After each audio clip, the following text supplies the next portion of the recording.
para que la victoria llegara.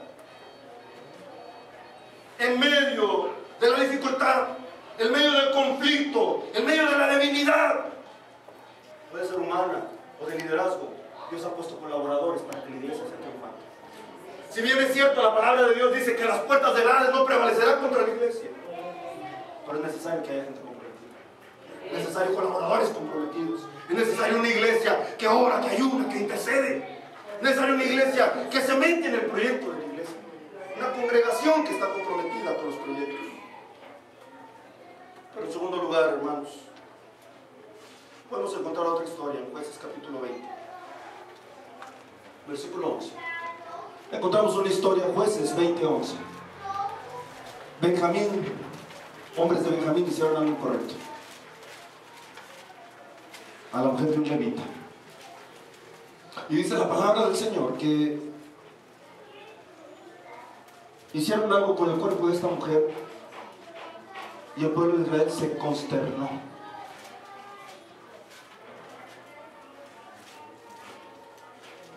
Jueces capítulo 20, versículo 11. Yo estoy yendo específico al versículo que yo quiero hacer énfasis. En su momento tal vez usted tenga que leer toda la historia. Son historias tremendas, hermanos. Pero entonces me gusta pensar que Dios ideó a los colaboradores, que todos estemos en un mismo pensamiento, en un mismo espíritu, en un mismo compromiso para poder lograr las metas. Dice, y se juntaron todos los hombres, ¿lo tenemos? ¿Todos los hombres de dónde? De Israel contra la ciudad.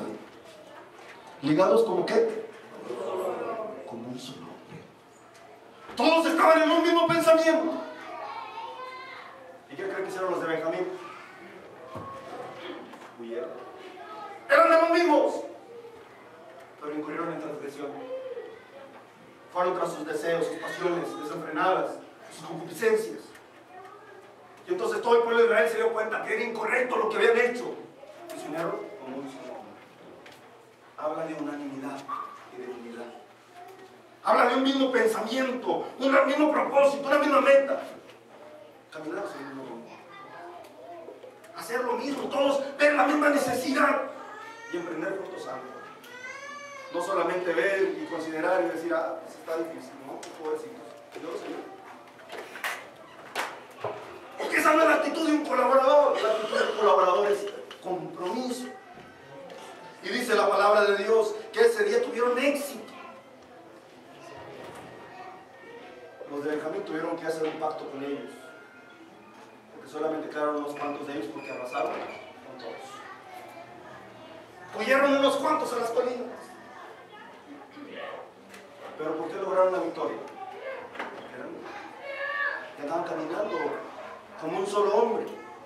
Dios ha ideado a los colaboradores para fortalecer a la iglesia, para sustentar a la iglesia y para que la iglesia logre con éxito sus propósitos, caminando conforme al propósito de Dios.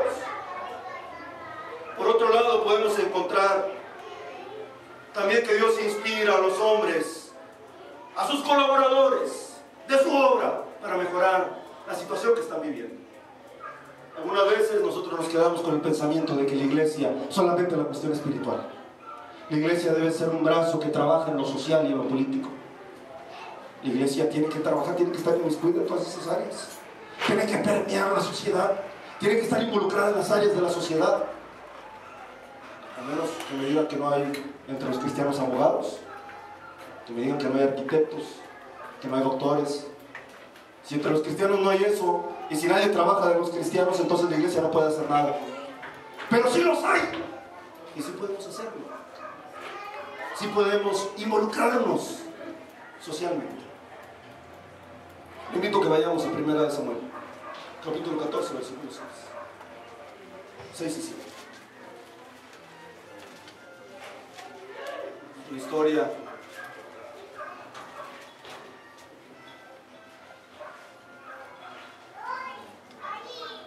que habla acerca de el compromiso de un colaborador.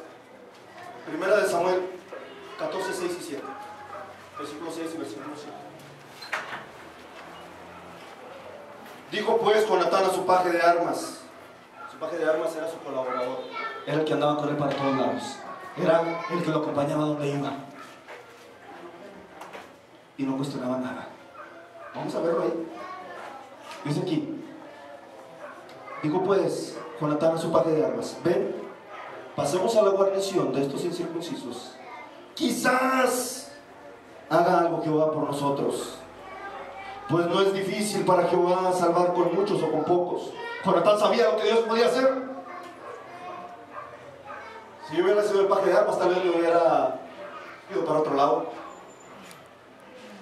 Tal vez me hubiera hecho el sordo, el desentendido. Lógicamente Jonatán no iba a poder.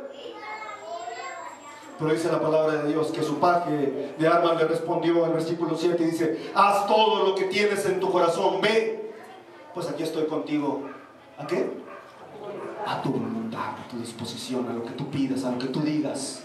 Estoy comprometido con lo que tú digas. Estoy comprometido con la visión. Estoy comprometido con el proyecto. Estoy comprometido con lo que Dios nos ha invitado a hacer. Qué glorioso es escuchar a los colaboradores y decir: hermano, usted nomás diga. Dicen los muchachos: di sapo y yo salto. O di rana, no sé cómo es. Tú nada más di lo que hay que hacer y ya estamos ahí. Cuando uno se preocupa por honrar al Señor en todos sus caminos, el Señor va a hacer las cosas especiales. Decía un hombre llamado David, que se le denomina el padre de las misiones modernas: intenta cosas grandes para Dios y espera cosas grandes de Dios. Intenta cosas especiales para Dios y espera cosas especiales de Dios. Conforme al intento que usted haga, es lo que puede esperar de Dios. Muchas veces nosotros queremos esperar algo inmenso de parte de Dios y seguimos haciendo lo mismo. Seguimos haciendo lo mismo. Seguimos haciendo lo mismo. ¿Y hay reto en eso? ¿No? ¿Salimos de nuestra zona de comodidad? ¿No? Seguimos teniendo nuestra vida cotidiana. No es malo, porque adoramos a Dios, porque le servimos, porque ofrendamos, sembramos, diezmamos, oramos, leemos la palabra, nos edificamos mutuamente. Pero estamos en una zona de comodidad. Y el creyente cae en una zona de comodidad, hace el lugarcito, se acomoda y ya no quiere avanzar a lo que contribuye a la edificación del reino de Dios. Hermanos, la vida cristiana tiene que ver con esfuerzo, tiene que ver con lucha, tiene que ver con autoridad de Dios en nuestra vida.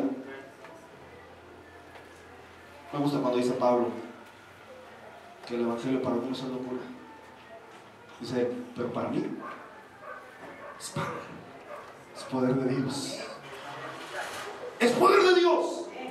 Y cuando hace referencia, está hablando no solamente de los milagros de Dios, sino que cuando dice en Filipenses: todo lo puedo en Cristo que me fortalece, está hablando en cualquier situación que me encuentre. Sé salir de mi zona de comodidad, sé arriesgarme por eso. Muchas veces decimos: es que no se puede. Pero ese no se puede significa no lo quiero intentar. Intentémoslo en el nombre del Señor. Rompamos con esos yugos en el nombre del Señor. Volvámonos colaboradores en la obra del Señor. Hay muchas cosas que tenemos que descubrir más adelante. Hay muchos motivos por los cuales nosotros podemos avanzar en la vida cristiana. Cuando leemos precisamente en Segunda de Reyes, capítulo 6, del versículo 1 al 3, estamos hablando también de algunos colaboradores. Es la historia del hacha de Eliseo. Y dice la palabra del Señor que los hijos de los profetas, Segunda de Reyes 6, 1 al 3, dijeron a Eliseo: he aquí el lugar en que moramos contigo nos es estrecho. Segunda de Reyes 6, 1 al 3. El lugar donde moramos contigo es estrecho, es pequeño, es chico, no es suficiente, falta más. Hemos crecido, necesitamos ensanchar nuestro territorio. Dicen los colaboradores a Eliseo. Los hijos de los profetas hablan de una comisión, de un grupo de personas. Habla de aquellos que estaban identificados con un trabajo, un ministerio. Y entonces dice aquí que los hijos de los profetas dijeron a Eliseo que el lugar en que moraban con él ya era estrecho. Versículo 2. le hacen una invitación y le dicen, vamos a orar al Jordán.